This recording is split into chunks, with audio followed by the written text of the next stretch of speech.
So now we come to wholesome karma or kusala karma. So we finish the 10 unwholesome causes of action. Wholesome karma of the sense sphere is threefold according to the doors of action, namely bodily action pertaining to the door of the body, verbal action pertaining to the door of speech, and mental action pertaining to the door of mind. This is almost the same as with the unwholesome karma. So wholesome karma is also of three kinds: bodily actions, verbal actions, and mental actions. And they occur through the door of body, the door of speech, and the door of mind. So we get three kinds of wholesome karma, the bodily action and so on. These are actually the opposites of the 10 akusala karmas just mentioned. So for the kusala kaya karma, that means abstention from killing living beings, abstention from stealing, abstention from sexual misconduct, and so on. And for the 4, through the door of the speech, abstention from false speech, and so on. And for the 3 mental actions, the first one is called non-covetousness. And the second one is non-ill will, that means loving kindness. And the third one is right view. So in this way we get 10 wholesome causes of action. So actually they are the opposite of the 10 unwholesome causes of action. And also the wholesome karma of the sense sphere is divided into first 3: giving, sila, and mental development. In Pali, dana, sila, and bhavana. When these wholesome actions are performed, one of the 8 Kamavajra Kusala consciousness arises in the mind. So, by way of arising of consciousness, they are 8-fold. That means with these 8 types of consciousness, or with one of these 8 types of consciousness, we do these wholesome karmas of the sense sphere, dana, sila, and bhavana. Again, dana, sila, and bhavana are expanded into 10 kinds of wholesome actions. So when they are tenfold, they are 1, giving dana, 2, virtue, sila, and 3, meditation or mental development, mental culture, bhavana. Now dana, as you know, is giving, the practice of charity. So giving what you have, giving food to the monks and to the Buddha and so on, or offering other requisites, or just giving to some charitable purposes. So this is giving, dana. When giving is done with respect to the recipient, we call it dana. So actually dana means just giving. So giving to the pets in your house is also a dana. So feeding them food is also a kind of dana. And the second one is sila, virtue. Sila is actually abstention from wrongdoing. That is why you have the precepts, as I undertake the training precept of abstention from killing and so on. Now, with regard to sila, please note that sila is the control of bodily actions and verbal actions. Sila is not control of mental actions. So by sila, we can control our bodily actions and verbal actions, but not mental actions. Because the nature of sila is abstention, so abstention from wrongdoing. So, suppose you practice dana in your mind. That is not dana. It is just thinking in the mind. So sila here is the abstention from wrongdoing by body or by speech.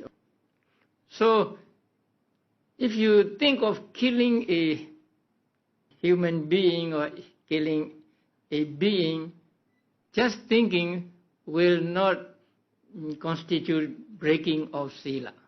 Your sila is still intact, although it may be contaminated, although it may become dirty by your wish to kill. But so long as you do not practice killing with your body or some command, your sila is still intact. So this please note, because there are people who say, if you even think of killing, you have broken the sila. But that is not so. So sila is broken only when you do something with your body and your mind. Just thinking in the mind will not break your sila, although it is a bad, unwholesome or wrongdoing in the mind. So sila has to do with only the bodily actions and verbal actions, and not with mental actions. I'm not encouraging you to think bad thoughts. But just thinking bad thoughts does not constitute breaking of the moral precepts. So the third one is bhavana. Bhavana means making much, developing. So here developing means developing your mind through practice of meditation. So it is just translated as meditation. With regard to meditation, as you know, that you can practice samatha meditation or vipassana meditation. Samatha meditation by itself, without vipassana meditation, cannot lead you to enlightenment. But vipassana, even without samatha, can lead you to enlightenment. So, whether you practice samatha or not, you must practice vipassana if you want to gain enlightenment. And there are 40 subjects of samatha meditation. You can take any one of these 40, and then you go to vipassana meditation. Or you can just practice vipassana meditation at the beginning without practicing any samatha meditation at all. So these are the three basic actions among the 10 wholesome karma of the sense sphere. And then number 4 is reverence. So being respectful to people, being respectful to elders, being respectful to the 3 gems, to the monks, and so on. When you pay respects to the monks and others, your mind has the one of the 8 karma vajra kusala cetas arising in it. So it is called wholesome karma. And then number 5 is service. So service to sick people, service to older people, service to monks, service to help people, to relieve suffering and so on. So that is service. So when you do service also, one of the 8 Kamavajra Kusala Chaitas arise in your mind. And number 6 here is translated as transference of merit. The word transference I don't like. So I say sharing of merit, because transfer and share, I think they are different. When you transfer something, that means you change the place. When I transfer this thing from this place to this place, then this thing is no longer in this place. So if you transfer your merit to another person, then the merit will go to another person and no merit will be left in you. So this word transference is not so good. So we say sharing of merit. Again, sharing of merit should be understood not as sharing a cake. It is sharing a candle. When you share a cake, you get to eat only half. But when you share merit, your merit does not decrease. Actually, your merit increases, because the sharing of merit is also merit. So you get double merit when you share merit after doing some meritorious deed. And sharing of merit is compared to letting other people light their candles from your candle. So you have a candle, and then other people come and light their candle from the candle, and the light of your candle does not decrease. Actually, it shines more with the light of other candles. So in this way, sharing of merit is not like sharing a cake, and so you do not lose any merit. Actually, you gain more merit. And not only do you gain more merit, but other people also get chance to get merit, depending on your merit. So you are helping other people also get merit by sharing merit. And when those who share your merit are the Vedas and others, the hungry ghosts and others, then they get the result of the share immediately. So sharing of merit is a very good practice. We should do whenever we do some meritorious deed. Dana or sila or meditation. And number 7 is rejoicing in others' merit. That means simply saying sadhu, sadhu, sadhu. So when you say sadhu, sadhu, sadhu, that means you rejoice at the merit done by another person, or you accept his share of merit. If you do not say sadhu, sadhu, sadhu, if you do not accept, then you do not get it. So in order to get the merit shared to you, and you have to accept it by saying sadhu, sadhu, sadhu, or good, good, good. So when you accept the merit, that means you get merit yourself. Not that you get the merit of another person, but you get merit depending on the merit shared by another person. So not that merit of another person takes place and come to you, but when you say, when you rejoice at the merit done by others, when you say sadhu, sadhu, sadhu, when you say that, one of the 8 Kamavajra Kusala Chaitas arises in your mind. So you get merit. The merit you get is dependent upon the merit that is shared by other persons. So sharing of merit can work for both one who shares and for those who accepts the share. And who gets the share of merit, they may even get immediate results. Now, we are human beings here, and we will say, let's say I will share merits with you, and you say sadhu, sadhu, sadhu, and you say sadhu, sadhu, sadhu, and you get merit, and just that. Nobody gets the result immediately. But when merit is shared to those hungry ghosts who have our relatives or friends who have passed away and were reborn as hungry ghosts, and they share our merit, they say sadhu, sadhu, sadhu. It is said that they get the results immediately. They get free from that miserable state and they will become prosperous and happy. So sharing of merit and rejoicing at the merit is very important. Kusala actions we should do whenever we do a merit.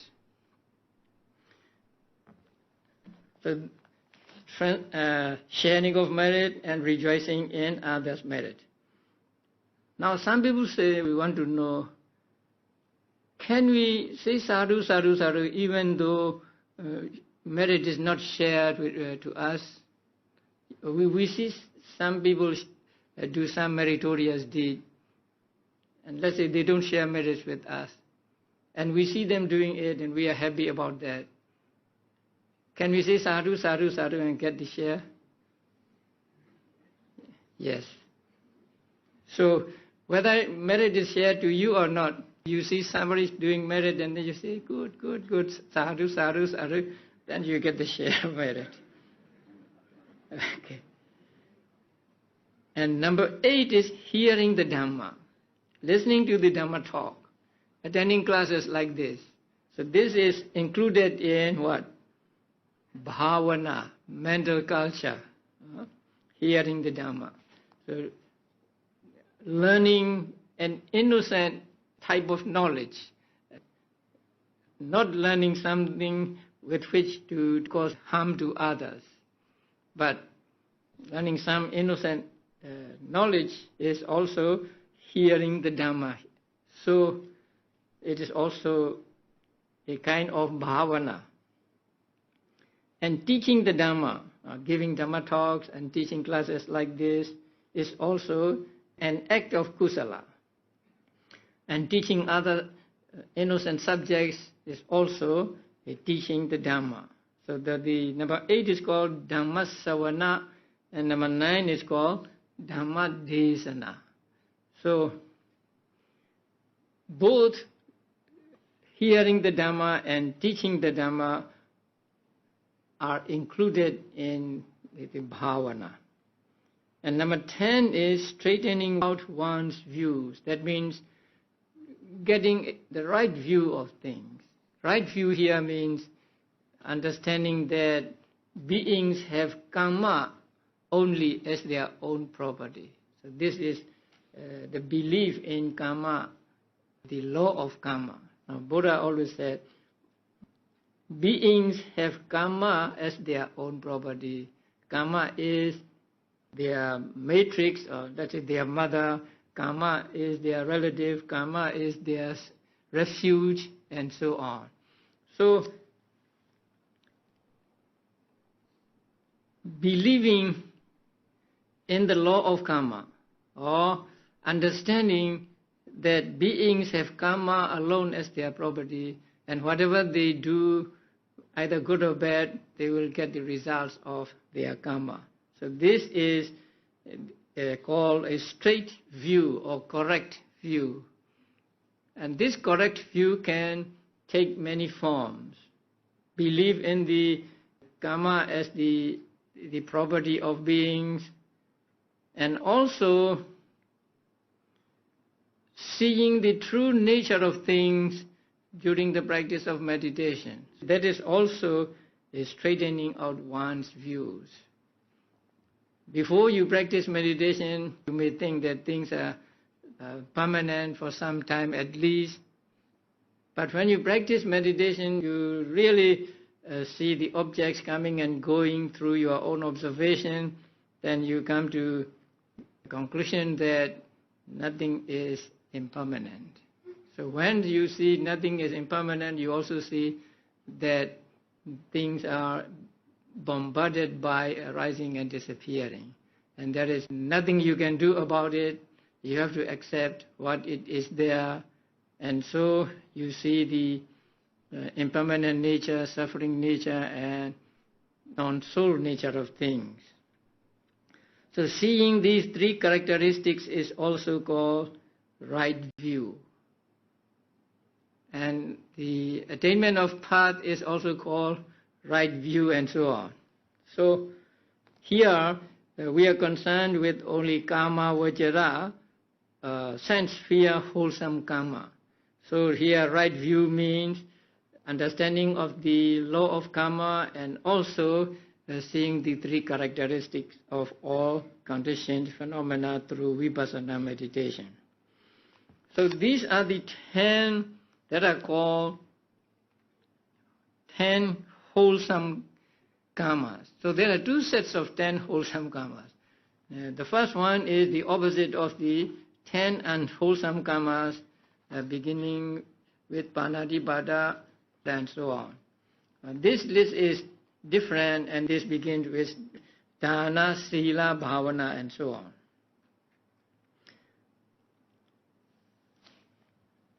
Now it is said that we can include the other ones in either dana or sila or bhavana. Now we have 10. We can put the others into dana or sila or bhavana, and so we will get only 3. So dana, sila and bhavana only 3, or the 10. Now the reverence and service is included in sila, or keeping moral precepts pure, because it is a kind of practice, being respectful to others and doing service to others. They are like practicing sila, and so they can be included in sila. And sharing of merit and rejoicing in others' merit is included in dana, giving. Now the first one is clearly dana, because when you share merit, you are giving a chance to other people to get merit. So that is a truly dana, and rejoicing in others' merit is also included in dana or giving, because it is connected with giving.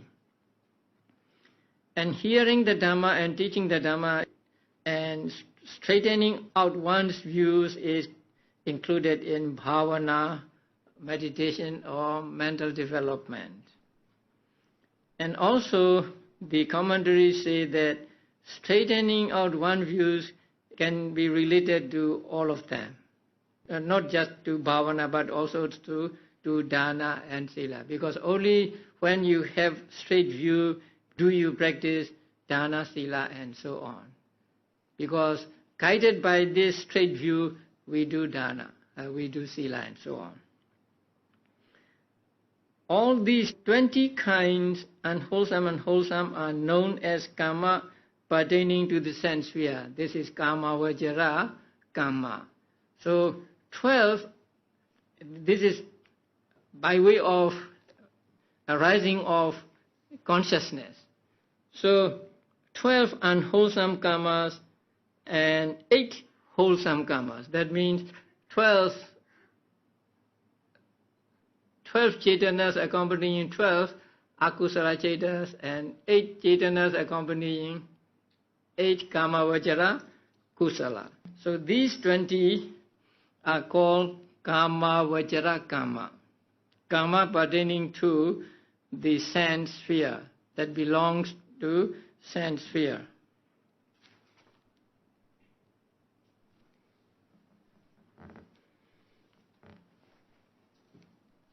Now we come to rupa vajra kusala or rupa vajra karma. Wholesome karma of the fine material sphere is purely mental action. Now when you practice samatha meditation, you develop your mind. So meditation is not bodily action, not verbal action, but it is mental action. And only through meditation do you get jhana. So you practice samatha meditation and you get first jhana, second jhana, third jhana, fourth jhana, fifth jhana. So when you get jhana, if you go back to mind or thought processes, You know that jhana consciousness arises in mind or thought processes. That means they are mental, they are not connected with physical actions. So, the wholesome karma of fine material sphere is purely mental action. So, no verbal action, no bodily action, but it is purely mental action. So, it belongs to manokarma. It consists in meditation and it is bhavana. It is a development of mind. That has reached absorption. So when you practice bhavana, when you practice samatha meditation, you get concentration. First you get the neighborhood concentration, and then later you get the absorption concentration. Absorption concentration means jhana, jhana concentration. So the rupavachara kusala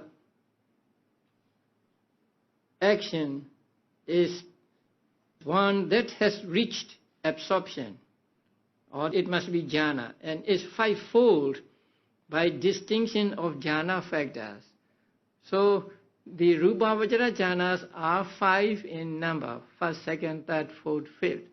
How do they differ one from another? They differ one from another by the number of jhana factors arising with them. Now, as you all know, the first jhana is accompanied by how many factors? 5 factors. And the second jhana, 4 jhana. Third jhana, 3. Fourth jhana, 2. And fifth jhana also, 2. So they differ from one another through jhana factors. So since there are 5, 4, 3, 2 and 2, there are 5 rupavachara kusala. So these 5 jhanas are called rupavachara kusala karma. That means the cetana arising with them. And then arupavachara. So you can gain arupavachara jhanas also through practice of samatha meditation. And they are the same as rupavachara kusala, so they are purely mental action. So you practice meditation and you get jhana and the mind or thought process arises. They are also consist in meditation. So they are mental development. You have to practice mental culture or mental development to gain these jhanas. And when you gain these jhanas themselves are mental development. And then they have reached absorption. So before reaching absorption, the citta is kama vajra citta. When absorption arises, it is rupa vajra or arupa vajra. Here, arupa vajra citta. So they have those that have reached absorption. And this wholesome karma of immaterial sphere, arupa vajra kusala karma, is fourfold by distinction of the object. You can go back to the first chapter. The 5 rupavachara jhanas differ from one another by way of factors. But the 4 rupavachara jhanas differ from one another not by way of factors, because they all have 2 factors. Now the first arupavachara jhana has 2 factors, the second, third, fourth has 2 factors. So they do not differ by way of jhana factors, but they differ by way of the objects they take.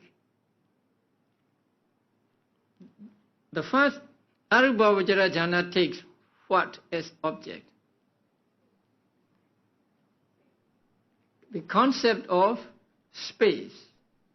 So the first arupavachara jhana takes the concept of space or infinite space as object. And the second arupavachara jhana takes the first Arupa Vajrajhana consciousness as object. And the third Arupa Vajrajhana takes the absence of the first Arupa Vajrajhana, nothingness of Arupa Vajrajhana as object. And the fourth Arupa Vajrajhana consciousness takes the third Arupa Vajrajhana as consciousness, as object. So, each one of them differs from the others by way of the object each takes and not by way of factors. So they are here mentioned as fourfold by distinction of the object.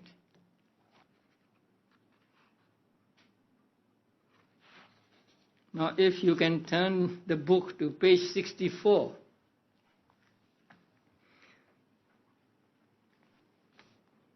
There is a diagram. Now, the immaterial sphere Chetas. Now, Cheta, number one, base of infinite space. So that is the first Arupa Vajra Cheta. And its object, direct object, is concept of space. That means space. And two, base of infinite consciousness. That is the second one. The object of the second one is consciousness of infinite space. That means the first Arupa Vajra Cheta. And number three is called base of nothingness. And its object is concept of non-existence of the first Arupa Vajra Cheta. Because when the person gets the second Arupa Vajra Cheta, there is no more first Arupa Vajra Cheta. So it is no more at that time. So it is non-existent. That non-existence is taken as object when a person tries to get the third Arupa Vajra jhana. So the object of the third Arupa Vajra jhana consciousness is the concept of non-existence of the first Arupa Vajra jhana consciousness. And number four, neither perception nor non-perception. This is the name of the fourth Arupa Vajra Cheta. And its object is consciousness of nothingness. That means just the third Arupa Vajra jhana consciousness. So, they differ according to the objects they take. All of them have two jhana factors, upekha and ekaggata.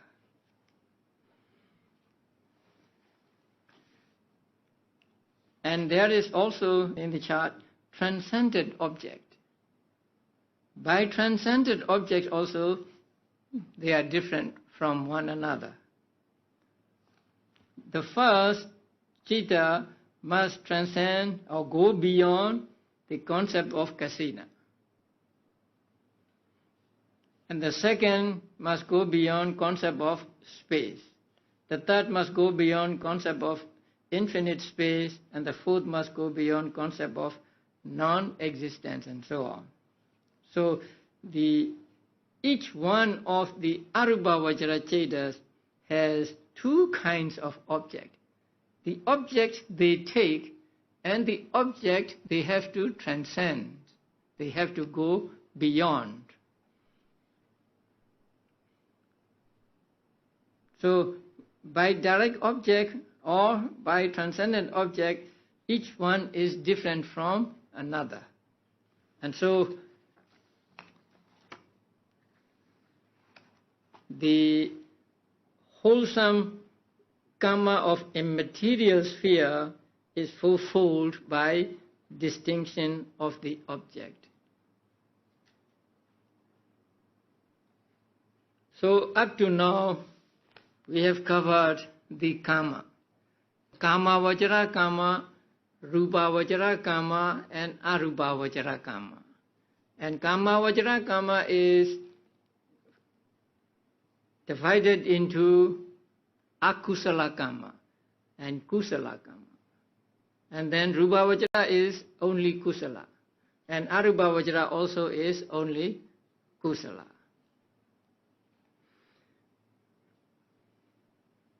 And Lokuttara or supramundane karma is not included here, because here it wants to show the karma that give results in future lives.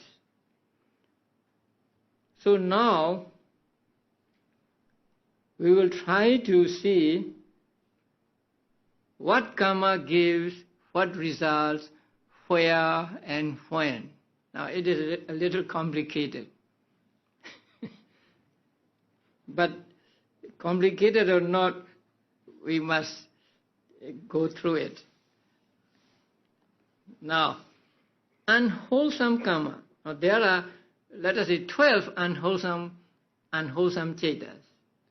So among them, all unwholesome karma, excluding restlessness, that means that the last of the akusala, produces relinking or rebirth in the woeful plane. So akusala karma produces rebirth in apaya or woeful plane. Now first we must understand this. Unwholesome karma, except the last one, or let us say unwholesome consciousness, except the last one,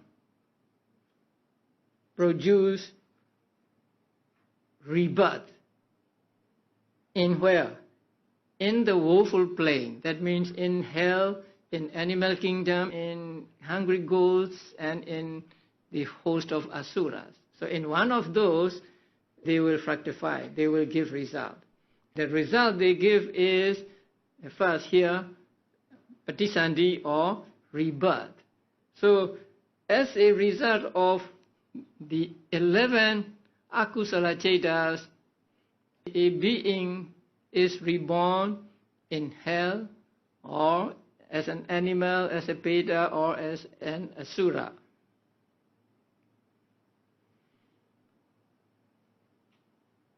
But during the course of existence, that means after rebirth, during life, all 12 types of akusala consciousness give effect, that means produce results, to the 7 unwholesome resultants anywhere in the sensuous world, that means kama vajra world, or fine material world, or rupa vajra world, according to circumstances. Now, we must understand the resultants first. There are 7 resultant consciousness of akusala among the 18 ahitukas, and 8 resultant consciousness among the ahitukas.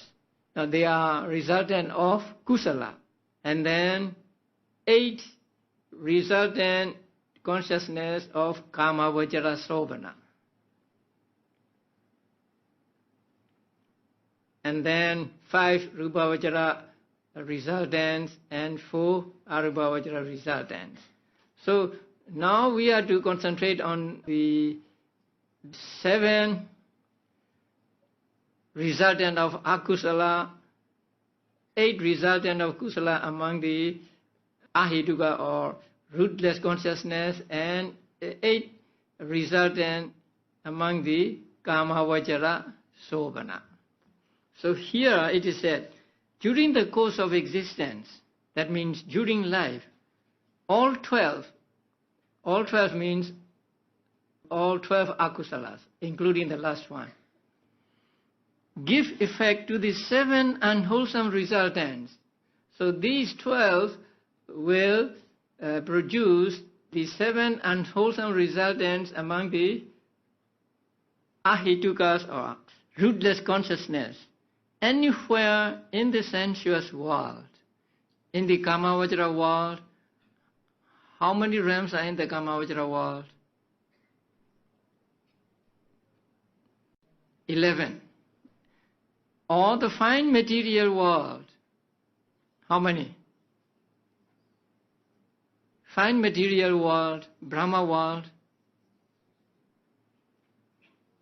15. We have to exclude the mindless beings. So, this is how akusala karma gives results. Now again, akusala karma, or the 11 akusala types of consciousness, excluding the last one, produces patisandhi in 4 woeful states. And all 12 produce results during life. So, can you tell me, when a person, a being takes patisandhi in the 4 woeful states, what is his rebirth consciousness?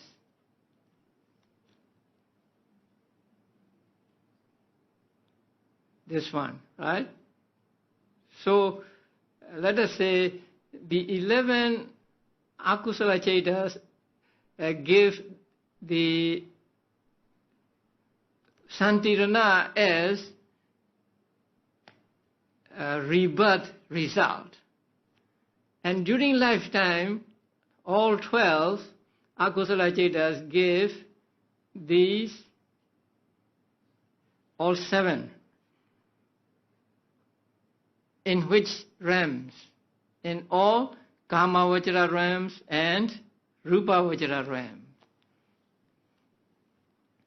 So, as a result of akusala karma, excluding the last one, a person is reborn in hell, animal kingdom, among Petas, or host of asuras. Then during life, that being suffers a lot of dukkha. That being sees undesirable sights, that being experiences undesirable noise or undesirable sound, undesirable smells and so on. So when he experiences those undesirable objects during life, that is the result of the all 12 akusala chetas as one of these. So when he sees something ugly he doesn't want to see, then this is produced. When he hears something that he doesn't want to hear, the second cheta is produced, and so on. That is in the world of woeful states. Now, let us take human beings. When we are reborn as human beings, we are reborn as a result of kusala and not of akusala. So, the akusala chetas cannot give results as patisandhi or as rebirth to human beings. But during life, we encounter many undesirable things.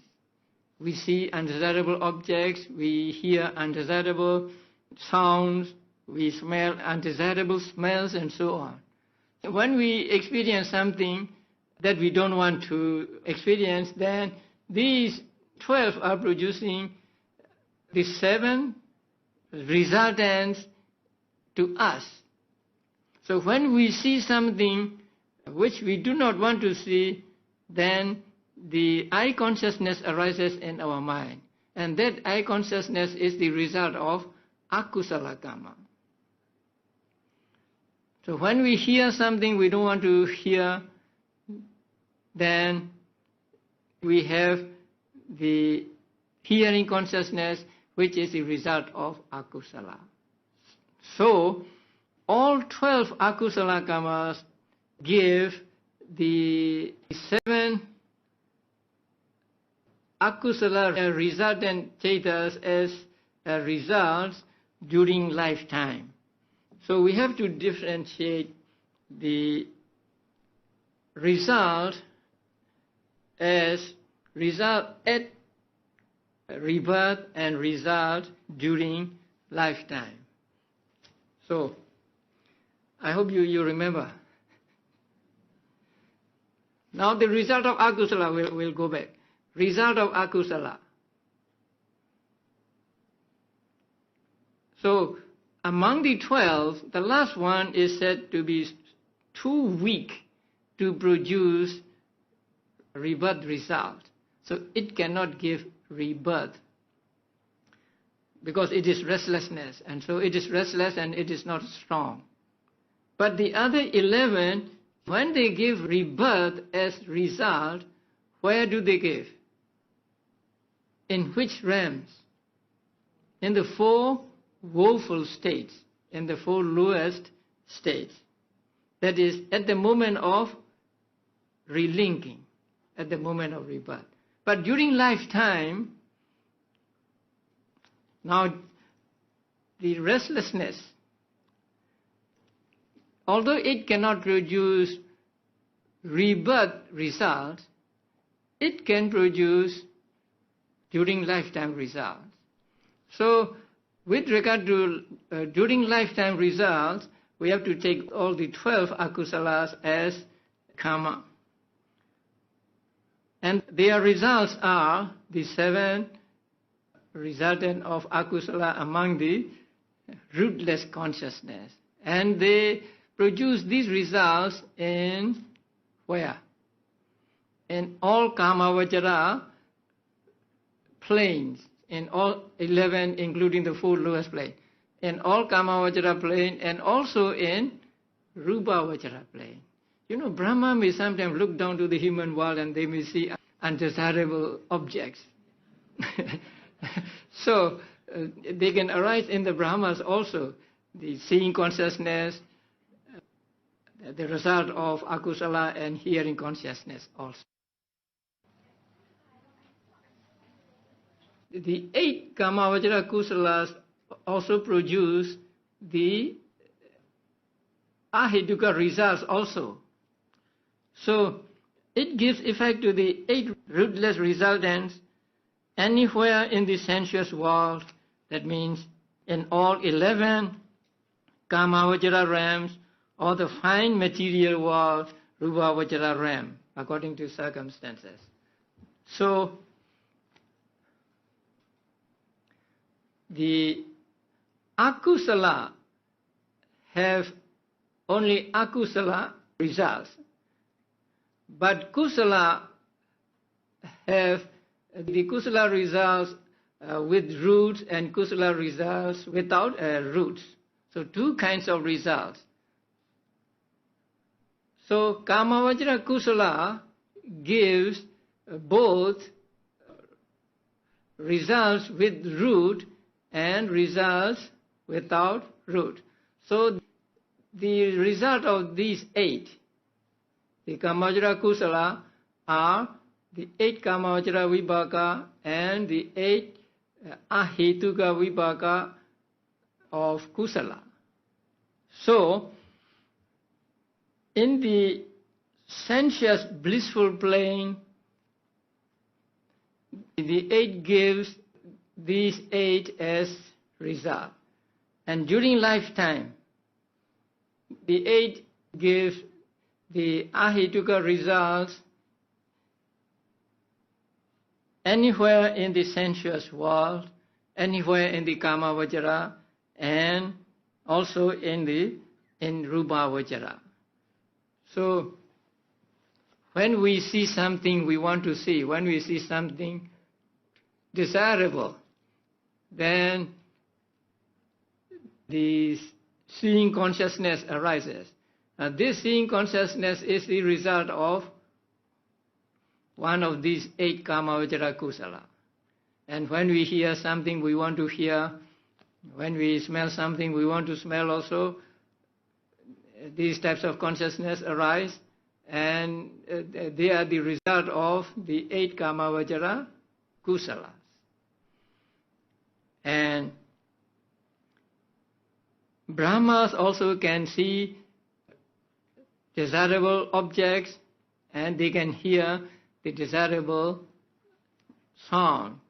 So in the Brahma world also, the 8 Kama Vajra Kusala can produce the ahetuka or rootless types of resultant consciousness, but not smell, taste, and touch.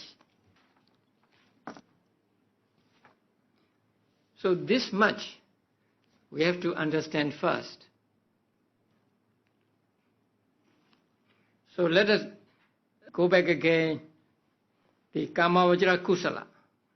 So Kama Vajra Kusala 8 here, they can give the Patisanti result in what? Sensuous, blissful play. And when they give results, one of the 8 resultant of Kama Vajra Sovana will arise. So the result of these 8 are the other 8 that are resultants of Kama Vajra Sovana. That is, at rebirth. And during lifetime, these 8 can produce these 8 also. And here they can produce them in all Kama Vajra realms and Rupa Vajra realms. Now if you have the 36 plain chart also, you can look at them and relate to them. This realm, and so on.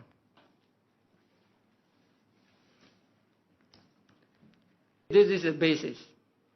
Now we'll come to some detail. When we do meritorious deeds, we get kusala. And that kusala can be accompanied by 2 roots or 3 roots. Now what are the roots? You go back to the 3rd chapter. And in Pali they are lobha, dosa, moha on the akusala side, and alobha, adosa, amoha. Alobha means non-attachment, adosa means non-hate, and amoha means non-delusion. Amoha really is knowledge, panya. So when we do some meritorious deed, sometimes our kusala karma is accompanied by just 2 roots, non-attachment and non-hate. Sometimes it will be accompanied by all 3 roots, non-attachment, non-hate, and non-delusion.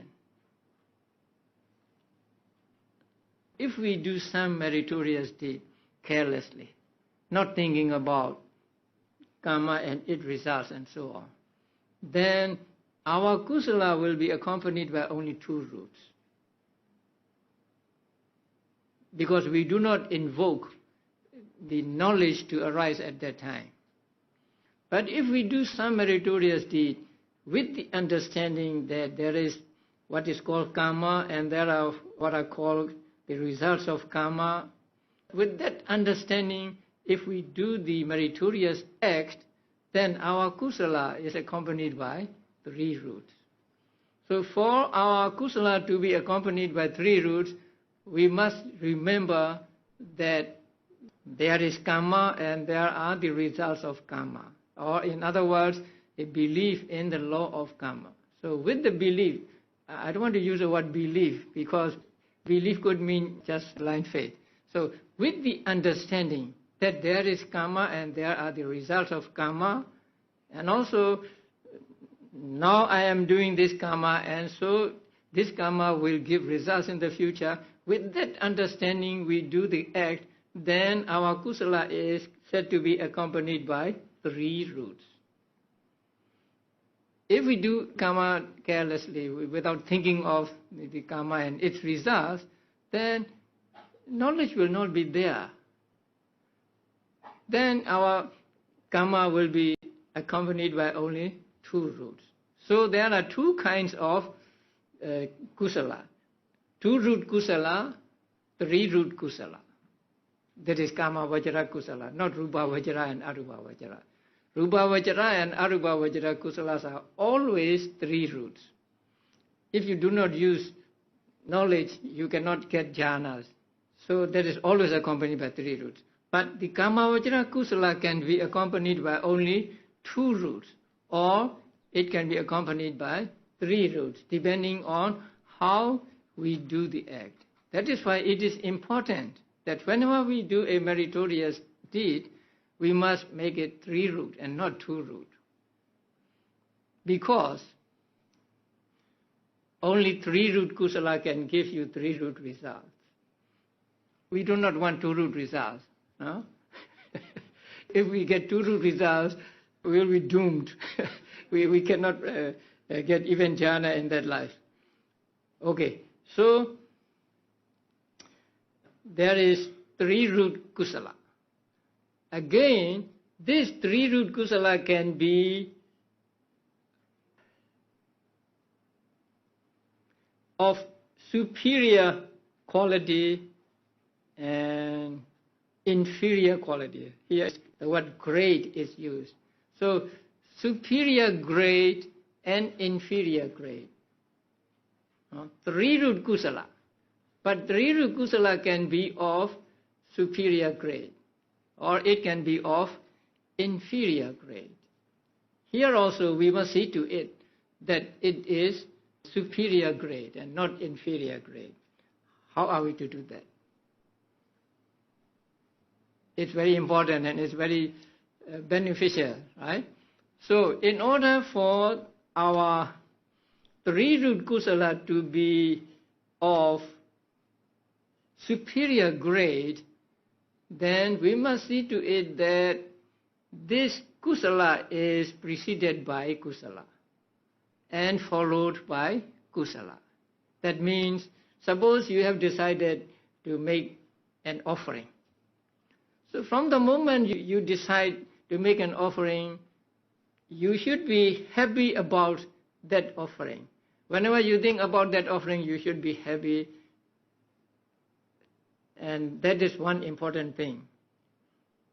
And then after doing the offering, when you look back to the offering action, you should feel happy. You should have kusala. So to be preceded by and followed by kusala is one condition that makes it into a superior grade three-root karma. Only superior grade three-root karma will give the best result we want. So that is very important when we do meritorious deed. Try to make it three-root kusala. And not only that, but make it the superior grade three-root. Now you know what to do. You have to remember two things, right? First, karma and its results. I understand the karma and its results, or I believe in karma and its results. And then, before doing the act, you must have kusala cetas regarding this act. And also, after doing it, you must be happy about that. You must not regret. So if you can take care of these two, then your kusala will be of three-root superior. If your three-root kusala is not preceded by and accompanied by kusala, then it becomes inferior grade. Although it is three-root, it is inferior grade. Two-root kusala can also be of two grades. Suppose we do kusala carelessly and we do not invoke understanding of the law of karma and so on. So our kusala is two-root. That means it is with two-root. And here also it can be preceded and accompanied by kusala, or it cannot be. So here also with regard to two-root kusala, there are two grades. Superior grade and inferior grade. So now we have got how many kinds of kusala?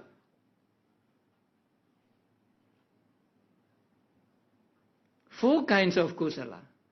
3 root superior, 3 root inferior. 2 root superior, 2 root inferior. And what about 1 root? There can be no 1 root kusala. So kusala must be either 2 root or 3 root. So now we have 4 kinds of kamavajara kusala. Again, they are 3 root superior, 3 root inferior, 2 root superior, 2 root inferior. So when they give results, they will give different results. Oh, it's almost 10 o'clock. Okay, you will get the results tomorrow.